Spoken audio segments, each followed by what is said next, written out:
The great Satyajit Ray ভারতীয় চলচ্চিত্র জগতের এক অসামান্য নাম এবং আজকের দিনে 1921 সালের 2রা মেতে তিনি জন্মগ্রহণ করেছিলেন কলকাতারই এক স্বনামধন্য পরিবারে। বাবার নাম কবি সুকুমার রায়। আজ তার জন্মদিনে আমরা ফিরে যাচ্ছি তার স্মৃতিতে। আমরা প্রথম থেকেই সত্যজিৎ রায়কে চিনতাম, কিন্তু ওনার এই কর্মজীবন সম্পর্কে প্রথমেই হয়তো বাঙালির ধারণা ছিল না। তিনি ইতালীয় ছবি বাইসাইকেল চোর দেখে অনুপ্রাণিত হন চলচ্চিত্র করার ব্যাপারে, আর তারপরেই ওনার সবথেকে অসামান্য কীর্তি অর্থাৎ প্রথম ছবি পথের পাঁচালী। 1955 সালে পথের পাঁচালী মুক্তি পাওয়ার পরেই 11টি আন্তর্জাতিক পুরস্কার জিতে নেয় এই ছবি। আর আজকে ওনার জন্মদিনে আমরা বেরিয়েছি সেই পথের পাঁচালীর কিছু স্মৃতিচারণ করতে। জিল স্পোর্টস অ্যান্ড নিউজের ক্যামেরা আজ সেই খোঁজেই, আর আপনাদেরকে নিয়ে যাব আমরা এমন একটি জায়গায় যে জায়গাটি পথের পাঁচালী এবং সত্যজিৎ রায়ের মনে এবং আপামোর বাঙালির মনে অসামান্য একটি স্থান করে নিয়েছে। চলুন যেতে যেতে বাকি কথা।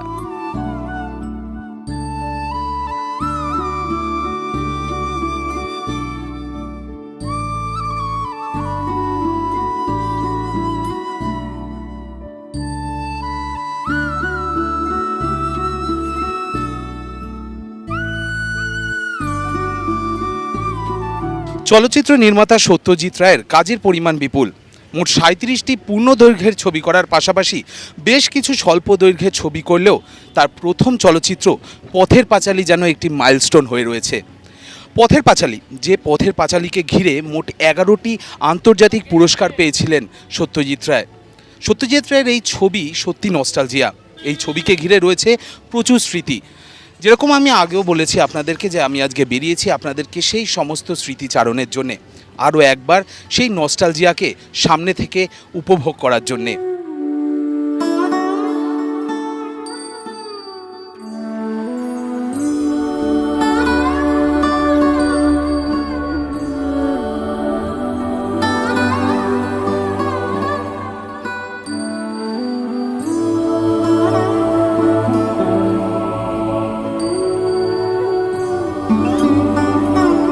রয়েছি বোড়ালের ঠিক ওই জায়গাটায় যেখানে অপু দুর্গার বাড়ি ছিল, অর্থাৎ সত্যজিৎ রায়ের পথের পাঁচালী 1955 সালে মুক্তি পেয়েছিল যে ছবি, এবং মুক্তির পরে 11টি আন্তর্জাতিক পুরস্কার প্রাপ্ত সেই ছবি।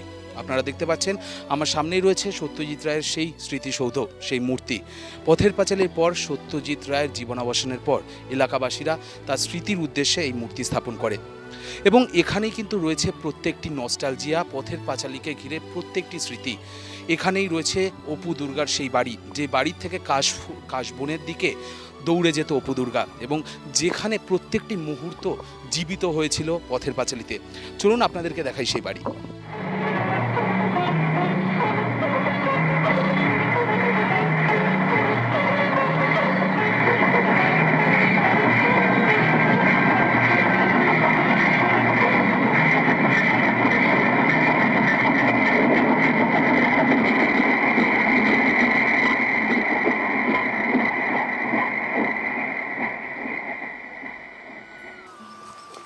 আর আমরা এই মুহূর্তে রয়েছি ঠিক একদম সেই বাড়ির সামনে, অর্থাৎ যেই বাড়িতে হরিহর রায়, সর্বজয়া রায় এবং তাদের ছেলে মেয়ে অপু দুর্গা থাকতো। পথের পাঁচালী সেই বাড়ি। এখন তা আমূল পরিবর্তন, কিন্তু তাও কিছুটা হলেও তার অংশ বিশেষ থেকে গেছে। চলুন আপনাদেরকে দেখিয়ে দেবো সেই বাড়ি। একদম আমার সামনে আপনি দেখতে পাচ্ছেন আমি দাঁড়িয়ে রয়েছি একদম হরিহর রায়, সর্বজয়া রায়, অপু দুর্গার সেই বাড়ির সামনে।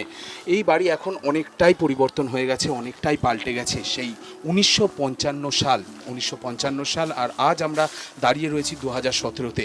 2017-তে দাঁড়িয়ে বাড়ির ভেতরকার পরিবেশটা একেবারেই আলাদা, কিন্তু তাও যতটুকু রয়েছে সেই স্মৃতিটুকুই অনেক আমাদের কাছে, এবং বিশ্ববাসী বিশেষ করে আমাদের বাঙালিদের কাছে তো অনেকটাই। কারণ আমরা এই মুহূর্তে রয়েছি পথের পাঁচালী, অর্থাৎ সত্যজিৎ রায়ের তৈরি করা সেই মাইলস্টোন পথের পাঁচালীর অপু দুর্গার বাড়ির সামনে।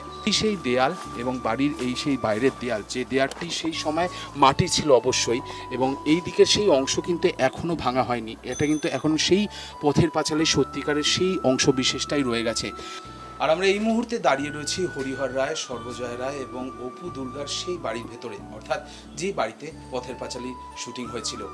তবে আজ অনেকগুলো বছর পেরিয়ে গেছে এবং আজ এই মুহূর্তে সেই বাড়ির মালিকও রয়েছে, সেই বাড়িতে বসবাসও রয়েছে।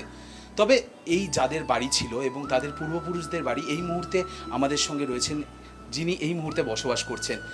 আপনার নামটা প্রথমে জেনে নেব। নাম হচ্ছে আনন্দগোপাল মুখোপাধ্যায়। পথের পাঁচালী মুক্তি পাওয়ার পর গোটা বিশ্ব এই আপনাদের বোড়ালের এই বাড়িটাকে খুব সুন্দরভাবে চিনতে পারলো। গোটা বিশ্বর কাছে এই বাড়িটি অত্যন্ত পরিচিত।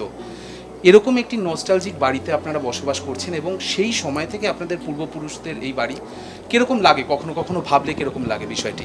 ভাবলে ভালোই লাগে। এখান থেকে তো সত্যজিৎ রায় আজকে জগৎজোড়া নাম করেছিলেন। এই বাড়িতে থেকেই তিনি সব মানে তার জগৎ মানে বিশ্বের জুড়ে তার যে নাম খ্যাতি যে ছড়িয়ে পড়েছিল এই বাড়িটাকে কেন্দ্র করে। এই সেই জবা গাছ যেখানে যেটা উনি পুঁতেছিলেন, আর এই সেই তুলসী গাছ। এখন আর তুলসী গাছ নেই, তুলসী মণ্ডপটি রয়ে গেছে। তুলসী মণ্ডপটা সেই ভাঙাচোরা অবস্থায় রয়ে গেছে।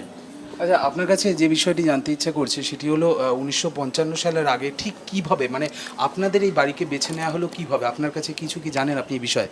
আমার বাবা তখন কাজ করতেন এতে পারমাসেলে অয়েল কোম্পানিতে। আমার বাবার নাম হচ্ছে গৌরগোপাল মুখোপাধ্যায়। আর সত্যজিৎবাবু কাজ করতেন ডিজেকে মেয়ারে।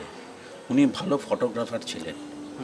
সেই সূত্রে উনি একদিন বুড়ালে আসেন, এসে এই জায়গাটাকে উনি চয়েস করেন এবং এবং বাড়ি সম্বন্ধে কার বাড়ি কী বৃত্তান্ত তিনি খোঁজ খবর নেন। এবং আমার বাবার সঙ্গে যখন বার্মাসেলের পাশেই ডিজে ক্যামেরায় যখন উনি কাজ করতেন, পাশেই যে বার্মাসেল, ওইখানে বাবার সঙ্গে তিনি দেখা করেন যে আপনার বাড়িটা আমার খুব পছন্দ হয়েছে, এই বাড়িতে আমি শুটিং করব, আপনি যদি দেন। তখন বাবা বললেন হ্যাঁ দিতেই পারি, আপনি করেন। সেই সূত্রে বাবা ওনাকে দিয়েছিলেন এবং এখান থেকেই তিনি পথের পাঁচালী শুটিং করেছিলেন। মূলত কোন দিকটাতে শুটিং করা হয়েছিল? বর্তমানে সত্যি অদ্ভুত লাগছে এখানে দাঁড়িয়ে। আর আমি এই মুহূর্তে দাঁড়িয়ে রয়েছি সেই বকুল গাছের সামনে, যে বকুল গাছের তলায় আমরা দেখেছিলাম পথের পাঁচালীতে অপু এবং দুর্গাকে খেলা করতে। আজ আর সেই বকুল গাছ নেই। আপনারা দেখতেই পাচ্ছেন সেই বকুল গাছ কিন্তু মরে গেছে এবং তার গায়ে সাদা কাপড় জড়িয়ে শুধু লিখে দেওয়া হয়েছে ছিল নেই। অর্থাৎ বোঝাই যাচ্ছে এখানকার স্থানীয় মানুষরাও কতটা নস্টালজিক এই অপু দুর্গা পথের পাঁচালীকে নিয়ে। সেই 1955 আর আজ আমি দাঁড়িয়ে রয়েছি 2017-তে। মাঝখানের এতগুলো বছরে বোড়ালের সেই জায়গা অর্থাৎ সত্যজিৎ রায়ের সেই অপুর বাড়ি, অপু দুর্গার বাড়ি আজ কিন্তু অনেকটাই পরিবর্তন। আপনারা দেখতে পাচ্ছেন এখানে চারিদিকে কংক্রিটের জঙ্গল তৈরি হয়ে গেছে, যেখানে আগে ছিল বাঁশবাগান, কাশফুল, যে কাশফুলের মধ্যে থেকে অপু দুর্গা ছুটে যেত রেল লাইনের দিকে।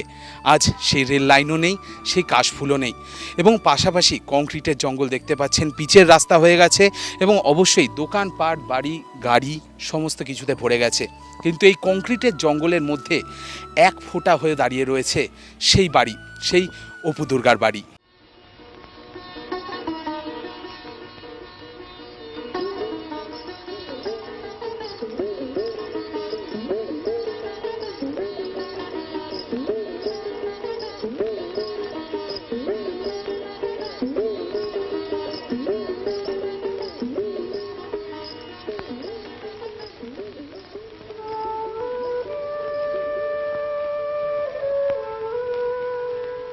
অপু দুর্গা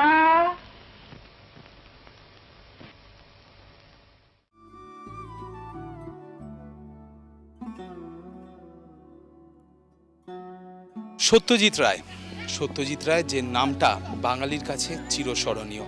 বাঙালির প্রত্যেকটি চলচ্চিত্র জগতের মানুষের কাছে একজন ইন্সপিরেশন, এমন একজন ইন্সপিরেশন যার অভাব ভবিষ্যতেও কোনো দিন মিটবে না।